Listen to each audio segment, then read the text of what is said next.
आज दिनांक 15 मार्च 2024 ईस्वी की प्रातः आपके सतगुरु धाम सहगाई नगर परिषद उत्तर प्रदेश के परिषद मासिक सत्संग के रूप में ये एक और अध्याय जोड़ने जा रहा है। सतगुरु धाम में अपने मासिक संदेशों में और जो इनके वार्षिक पर्व होते हैं उनमें संत महात्माओं की उच्च शिक्षाओं को प्रसारित करने का सिलसिला काफी दिन से चला रखा है और आप भी जिज्ञासु हैं, प्रेमी हैं, आस्थावान हैं, श्रद्धालु हैं, ग्रहण करते हैं, उन शिक्षाओं को ग्रहण करके अपने जीवन को लाभान्वित कर रहे हैं। आशा है करते ही रहेंगे, क्योंकि संतों का परिवार, उनके अनुयायी, उनके प्रेमी, उनके जिज्ञासु, उनके श्रद्धालु, उनके सहयोगी साथी ही हुआ करते हैं। और जो किसी मंजिल के कारवां के सहयोगी होते हैं, साथी होते हैं, मित्र होते हैं, सहभागी होते हैं, वही उन भाषाओं को समझते हैं जो संतों की भाषा होती है। दुनिया में संत अपनी भाषा बोलते चले आए हैं, लेकिन जिन्होंने प्रारंभ कर्मानुसार नसीब अच्छे थे, उन्होंने ही उनकी भाषाओं को, शब्दों को, उपदेशों को समझा। जो कर्महीन थे, संसार के कर्मों में लिप्त थे, खोए हुए थे, अपनी इंद्रियों को, अपने मनों को, अपनी आदतों को, अपने स्वभावों को, अपने विचारों को संसार में खोए हुए थे, उन्हें संत सद्गुरुओं की भाषा न कभी प्रिय लगी है, न उन्हें सुनी है। तो सीधा सूत्र है कि तुम जो होते हो वही देखते हो, जो होते हो वही सुनते हो, जो होते हो वही कहते हो, जो होते हो वही करते हो। अगर तुम राजनेता होते हो तो तुम राजनेताओं की भाषा को समझते हो। अगर तुम व्यापारी होते हो तो तुम व्यापारियों की भाषा को समझते हो। अगर तुम मेहनत कश होते हो तो मेहनत कशों की भाषा को समझते हो। और अगर तुम शिक्षांतक होते हो तो शिक्षार्थी, शिक्षाविदों की भाषा को समझते हैं। संत अपने अपने समय में अपनी अपनी बात कह के चले, लेकिन कुछ ही थे जिन्होंने उनकी भाषा को समझा और लाभान्वित हुए। जब तुम हिंदी जानते हो और कहीं बियाबान जंगल में हिंदी की आवाज न आकर अंग्रेजी की आवाज आ रही हो, कम सुन, तो तुम उस आवाज को कानों में आ रही है, लेकिन समझ नहीं पाओगे, सुन नहीं पाओगे, क्योंकि तुम अंग्रेजी नहीं जानते। और जब तुम्हारे कानों में आवाज आए, जल्दी आओ, क्योंकि तुम हिंदी जानते हो, इसलिए उस हिंदी की भाषा को समझकर उधर तो कदम उठा सकता हो।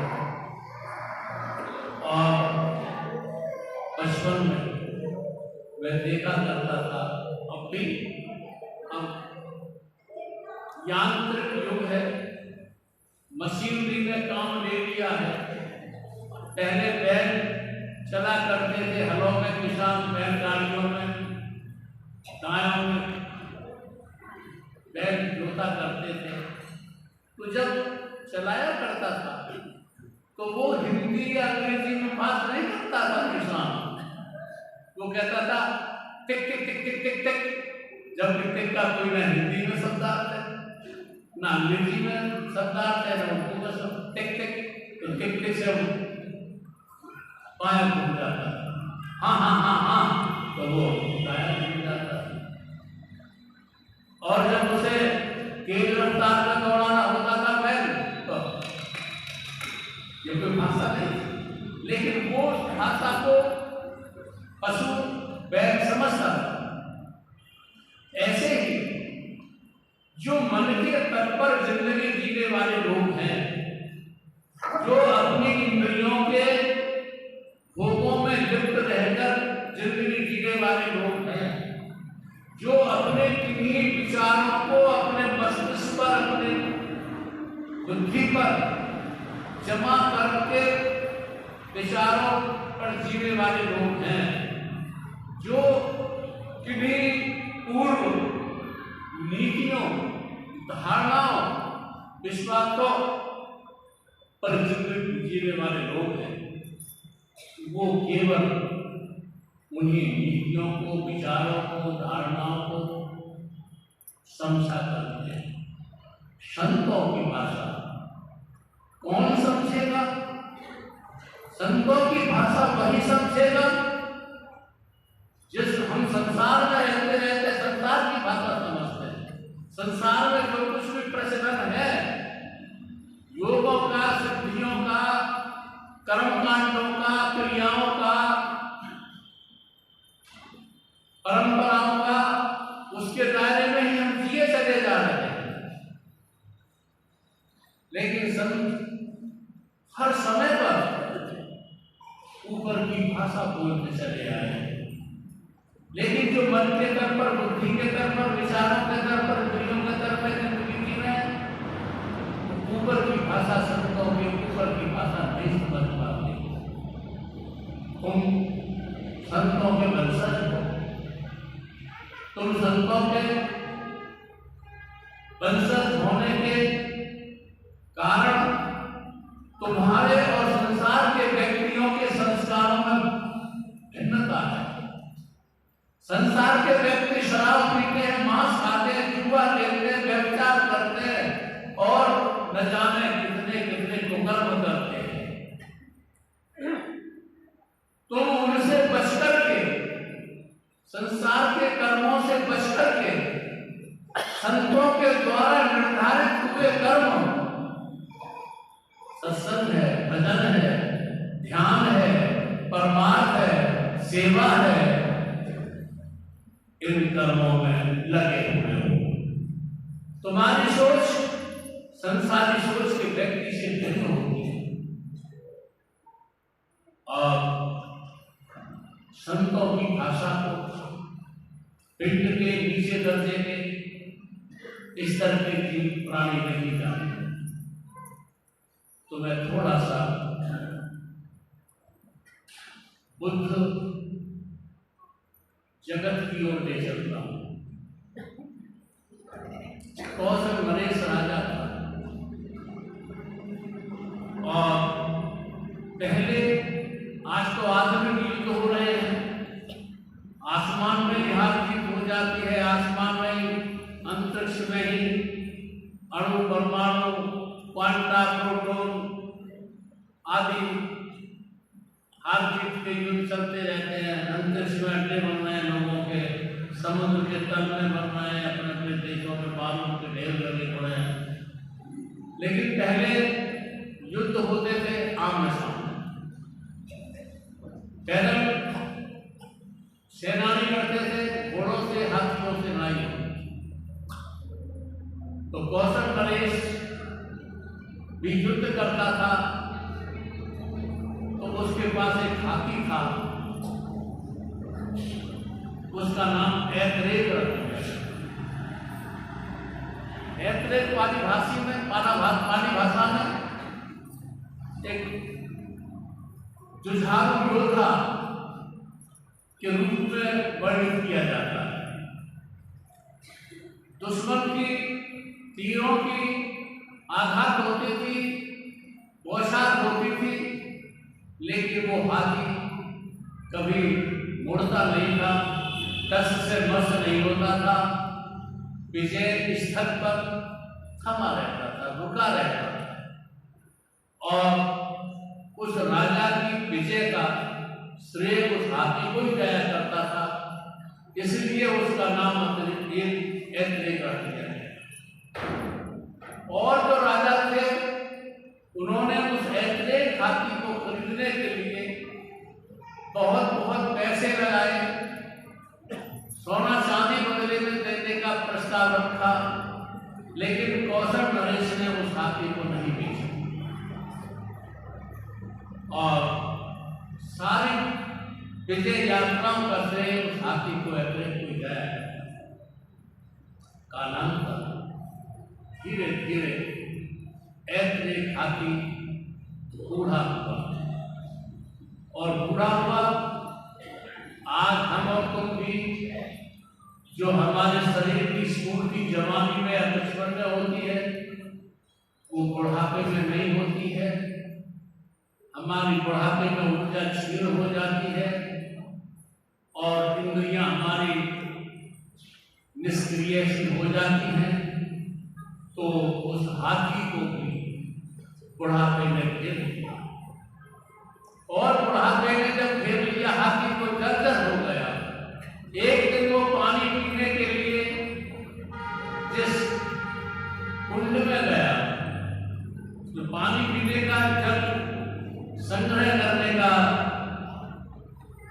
स्थल था, कुंड में गया पानी पीने को, तो उस कुंड की जो कीचड़ थी उसमें वो दलदल में फंस गया। जब हाथी बूढ़ा हाथी दलदल में फंस गया, उसने उस दलदल से बाहर होने के लिए भरसक प्रयत्न किया। जितनी भी उसमें क्षमता थी बाहर निकलने की, सारी ताकत को उसने लगा दिया, लेकिन ये जो कहा है कि जो जो निकलने के लिए प्रयास करता था, तो वो कीचड़ में और फंसता जाता था। हाथी बहुत प्रयास करने के बाद कीचड़ से बाहर नहीं हो सका और वो दलदल में फंस गया। जब दलदल में फंस गया, उस ऐतरेक हाथी का बहुत नाम मशहूर था। प्रजा को खबर पड़ी कि आज ऐतरेक दलदल में फंस गया, कीचड़ के दलदल में फंस गया। प्रजा भी इकट्ठी हो गई, राजा को पता पड़ी, राजा भी पहुंच गया और जितने भी और वहां पर ईमान थे, महावत थे हाथियों के, तो सब इकट्ठे हुए, लेकिन अपनी अपनी युक्ति सबने लगाई, वो हाथी दलदल में से बाहर नहीं हो सका। जब ऐतरेक हाथी दलदल से बाहर न हो सका, फंसता ही जा रहा था और निर्बस हो गया। हाथी भी सोच बैठा कि अब शायद इसी जगह मेरा प्राणांत होगा। तभी राजा को एक पुराने महावत की याद आई, जो पुराना महावत उस हाथी के साथ ही बचपन से, हाथी का बचपन उसका बचपन साथ साथ गुजरा। हाथी भी जवान हुआ, महावत भी जवान हुआ, हाथी भी बूढ़ा हुआ, वो महावत भी बूढ़ा हुआ और वो भी जर्जर हुआ, अपने घर में पड़ा रहता था। यानी उस राजा को याद आई कि जो पुराना महावत है, क्यों ना उसको मैं सूचना दूं। पुराना महावत को सूचना दी गई, वो आया और वो हाथी की सारी गतिविधियों से वाकिफ था, हाथी के सारे शौर्य से वाकिफ था, क्षमता से वाकिफ था। उसने बचपन से, जवानी से लेकर बुढ़ापे तक उस हाथी को देखा था। जब आया वहां पर और उस जुझारू योद्धा एक को कीचड़ में फंसे देखा तो वो हंसा, और हंसने के बाद वो उस हाथी की दुर्दशा पर हंसा। हंसने के बाद उसने राजा से कहा, राजा तुम पहले जब युद्ध होते थे तो नगाड़े और कोक बजा करते थे, वो इस बात की सूचना हुआ करते थे कि अब युद्ध होने जा रहा है। दोनों पक्ष सतर्क हो जाया करते थे, अपने अपने अखाड़े में हो जाया करते थे। जब उस पुराने महावत ने ढोल ढप नगाड़े बजवाने शुरू किए और उसी ढोल नगाड़ों के बीच में रणभेरी, जो एक विशेष तरह का बाजा था जो बजाया जाता था, उसे रणभेरी कहते थे। रणभेरी बजवाई। जब उस पुराने महावत ने नगाड़े बजवाकर और रणभेरी बजवाई, ज्यों ही रणभेरी की आवाज, नगाड़ों की आवाज उस हाथी के कानों में गई, उस आवाज को सुनकर वो ऐसे एक हाथी का सोया हुआ बल जाग गया।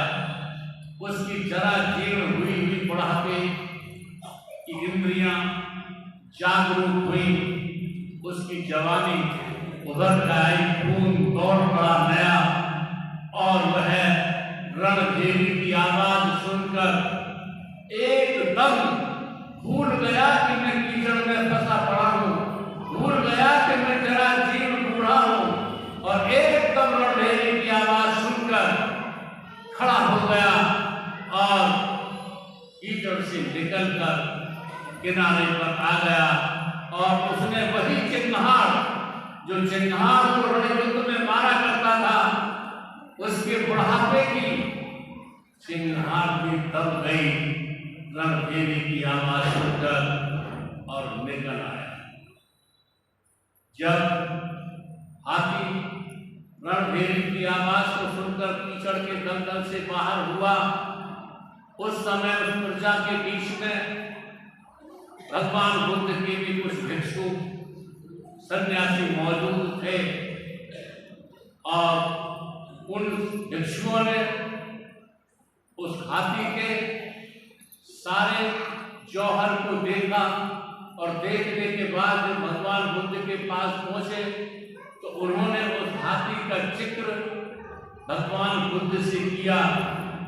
भगवान, आज हम जब भिक्षाटन से यहाँ को वापस हो रहे थे तो राजा का, कौशल नरेश का हाथी, जो ऐतरेक मशहूर था, कीचड़ की दलदल में फंस गया था, और उसे निकालने के लिए पुराने महावत ने रणभेरी बजवाई।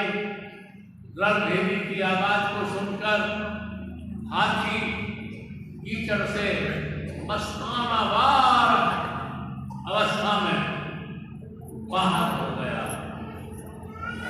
जब शिष्य मंडली भगवान बुद्ध को उस कौशल नरेश के हाथी की घटना सुना रही थी, तो भगवान बुद्ध ने बहुत प्यारा वाक्य कहा था। भगवान बुद्ध ने अपने भिक्षुओं से, शिष्यों से कहा कि वह हाथी अपने महावत की रणभेरी की आवाज सुनकर कीचड़ के दलदल से बाहर हो गया। मैं तुमको इस जन्म मरण की कीचड़ से बाहर होने के लिए अपने सार शब्द रूपी रणभेरी को कब से बजा रहा हूं, लेकिन तुम इस जन्म मरण की कीचड़ से, दलदल से बाहर होने का नाम नहीं ले रहे हो। बड़ी प्यारी बात। संत महात्मा तुम्हें जन्म मरण की कीचड़ के दलदल में फंसे हुए को रणभेरी अपनी सार शब्द की बजा रहे हैं, सुना रहे हैं, लेकिन तुम उन संत महात्माओं के रणभेरी की आवाज को नजरअंदाज करते हो, कीचड़ में फंसे रहना पसंद करते हो, लेकिन कीचड़ के दलदल से बाहर होना नहीं चाहते हो। और रणभेरी वह हाथी समझ आ गया, तुम और हम भी संत महात्माओं की रणभेरी हमारे इर्द गिर्द बज रही है। इसे सुनो, इसे सुनकर अपने सोए हुए आत्मत्व, अपने सोए हुए आत्मा, अपने सोए हुए जो आत्मा से परमात्मा का जुड़ाव है, जो मोक्ष है, जो निर्माण है, जो शांति है, जो प्रेम है, जो परमात्मा है, उसकी ओर बढ़ो और इस जन्म मरण से मुक्त होकर चलो, जहां के लिए संत महात्मा अपनी रणभेरी सुना रहे हैं। और तभी तुम्हारी इन योनियों पर विजय होगी, तभी तुम्हारी इन मन पर, इंद्रियों पर, विचारों पर, आदतों पर, स्वभावों पर, मान्यताओं पर, नीतियों पर, धारणाओं पर, विश्वासों पर तुम्हारी विजय होगी। और यही तुम्हारे मानव जीवन की सच्ची विजय होगी, जब तुम किसी संत महात्माओं की आवाजों को सुनकर अपने कीचड़ के दलदल से मुक्त हो जाते हो। उसके लिए तुम्हें नई तरह की जिंदगी जीनी होगी। दुनिया से, दुनिया की चालों में मत आना। ये दुनिया कभी तुम्हारी न हुई है न होगी। ये दुनिया तुम्हें इस कीचड़ में ही फंसे रहने के लिए प्रेरित करेगी, अपना फल देगी, तरह तरह के झांसे देगी, तुम्हें इस कीचड़ में ही रखे रहने के लिए अपनी तुम्हें न जाने कहां की याद दिलाएगी। तुम झांसे में मत आना। ये काल और माया के जीव इस जन्म मरण की कीचड़ से तुम्हें आजाद नहीं होने देंगे, तुम्हें तुम्हारे घर नहीं पहुंचने देंगे। तुम्हारे अपने इस दुनिया में कोई नहीं है, अगर कोई है तो केवल संतों के प्रेमी है, जो उसी मंजिल के यात्री हैं, जो उसी मंजिल के राही हैं, जिस मंजिल के तुम राही हो। और जो तुम्हारी मंजिल का राही है वही तुम्हारा सहयोगी हो सके, साथी हो सके।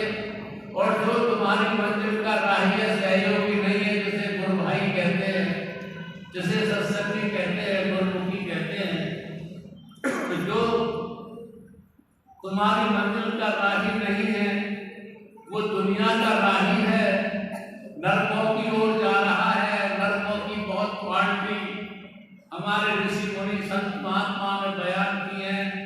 छांटते छांटते चार खामियां बना दी हैं, अंडज, पिंडज, पुष्पज, स्वेदज। ये कितने ही तुम्हारे हमदर्द सुचिंतक हो, ये तुम्हारे अपने नहीं हैं। तुम्हारे अपने तो बस वही है जो तुम्हारे मंजिल के साथी हैं, राही हैं।